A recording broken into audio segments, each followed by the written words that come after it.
गडचिरोलीमध्ये उन्हाच्या झळांसोबतच आता पाणी टंचाईचं संकट देखील तीव्र झालंय। जिल्ह्यातल्या 92 गावांना तहानेनं ग्रासलाय। कोट्यवधींचा निधी मंजूर झाला, कागदावर कृती आराखडा देखील तयार झाला, मात्र प्रत्यक्षामध्ये गावकऱ्यांच्या नशिबी अद्यापपर्यंत वणवणच आहे। कुठे पाईपलाईन फुटली आहे तर कुठे योजनेचं काम अर्धवट आहे। काय आहे गडचिरोलीमधील धक्कादायक वास्तव आणि सध्याचं चित्र, सविस्तर पाहूयात।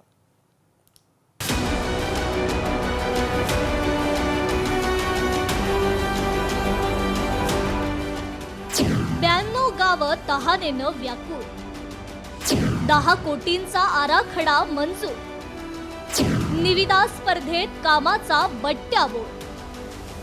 गडचिरोली जिल्ह्यात यावर्षी उन्हाळ्याची चाहूल लागताच 92 गावं आणि 119 वस्त्यांमध्ये पाण्याची टंचाई जाणवू लागली आहे।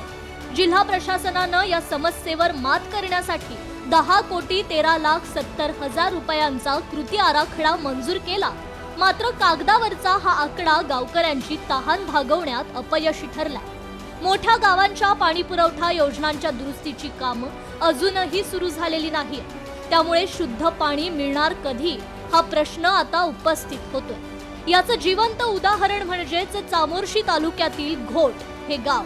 इथे 22 कोटींच्या योजनेला मंजुरी मिळाली होती, मात्र कंत्राटदारांच्या स्पर्धेत हे काम 18 कोटीत आटोपलं गेलं। ऑगस्ट 2025 मध्ये योजना पूर्ण झाली आणि ग्रामपंचायतीकडे हस्तांतरित होताच अवघ्या काही दिवसातच पाईपलाईन फुटली। कोट्यवधींचा खर्च होऊनही आज गावकऱ्यांना पाण्यासाठी इतर स्रोतांवर अवलंबून राहावं लागतंय। 6-7 महिने होते इथलं पाणी बंद आहे। आता पाणी कशातून पिताय लोक? पाणी विहिरीचंच घेतात। शुद्ध राहते का? आता शुद्ध कुठचं पाणी तोच आता आमच्या जुना नळाचा आणि बोरवेलचा किंवा विहिरीचा। आता तुमची मागणी काय? आमची मागणी चालू व्हायला पाहिजे नळ। हे कधी आता मदत नाही का, कधी 15 दिवस चालायचे, कधी 8 दिवस, कधी 1 दिवस आला तर 8 दिवस नाही, असे चालायचे। हे पाईपलाईन केले तेव्हापासून आता पूर्ण बंदच आहे। आता उन्हाळ्यामध्ये नाही का पाण्याची टंचाई आहे, तेव्हा आता पूर्णपणेच बंद पडले। कामाले जायचे बाया आता आम्ही नाही का थांबा लागते ना, बोरिंगचा हलवून भरा लागते। योजना इतक्या लवकर कशी बंद पडली यावर सुरुवातीला गावकऱ्यांनी दुरुस्तीच्या खर्चाचा ठराव नाकारला होता, मात्र उन्हाळ्याची दाहकता वाढल्यानं अखेर ग्रामसभेनं हा प्रस्ताव जिल्हा परिषदेकडे पाठवला। धक्कादायक बाब म्हणजे निकृष्ट काम करणाऱ्या कंत्राटदाराची साधी चौकशी करण्याची तसदीही कोणी घेतलेली नाही। 15व्या वित्त आयोगातून देखभाल दुरुस्तीसाठी आम्ही अंदाजपत्रक तयार केलेला होता, परंतु गावकऱ्यांनी त्या ठिकाणी मंजुरी दिलेली नाही। त्यानंतर पुन्हा आम्ही त्या ठिकाणी ग्रामसभा घेतलो आणि त्यावेळेस ग्रामसभेने मंजुरी दिली। आता देखभाल दुरुस्तीचा 1 वर्षाचा अंदाजपत्रक आम्ही बनवला आहे आणि पाणी पुरवठा विभागाला सादर केलेला आहे।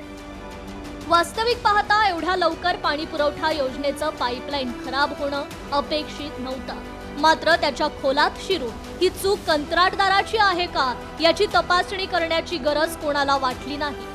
आता पाणी पुरवठा पुन्हा सुरू कसा होईल याकडे आम्ही लक्ष केंद्रित केल्याचं सरपंच रुपाली दुधबावरे यांनी सांगितलं। ही योजना खूप लांबून येत आहे। कुरुडवरून ते खोड जवळपास 25 ते 30 किलोमीटर लांबी आहे आणि कुठं कधी ब्लॉकेज होत आहे आणि त्यासोबत आमच्याकडे मॅनपॉवर नाही आहे। त्या कारणामुळे ही बंद पडली अशी म्हणू शकत नाही। आमची इच्छा आहे की समोर योजना चालली पाहिजे आणि संपूर्ण गावाला पाणी पुरवठा झाला पाहिजे।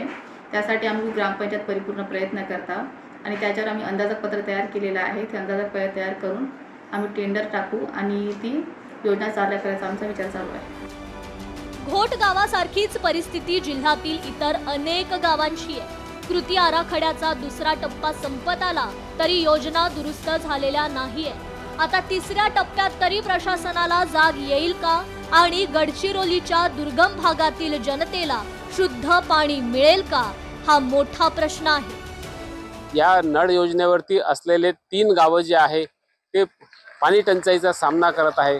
भर उन्हाळ्यामध्ये ही योजना बंद पडल्यामुळं आता या गावातील नागरिकांना, महिलांना हापशी किंवा विहिरीवरचं अशुद्ध पाणी पिण्याशिवाय दुसरा पर्याय राहिलेला नाही। मनोज ताजने, लोकशाही मराठी, घोट, गडचिरोली। लोकशाही मराठी ऐका, पहा, जागरूक रहा।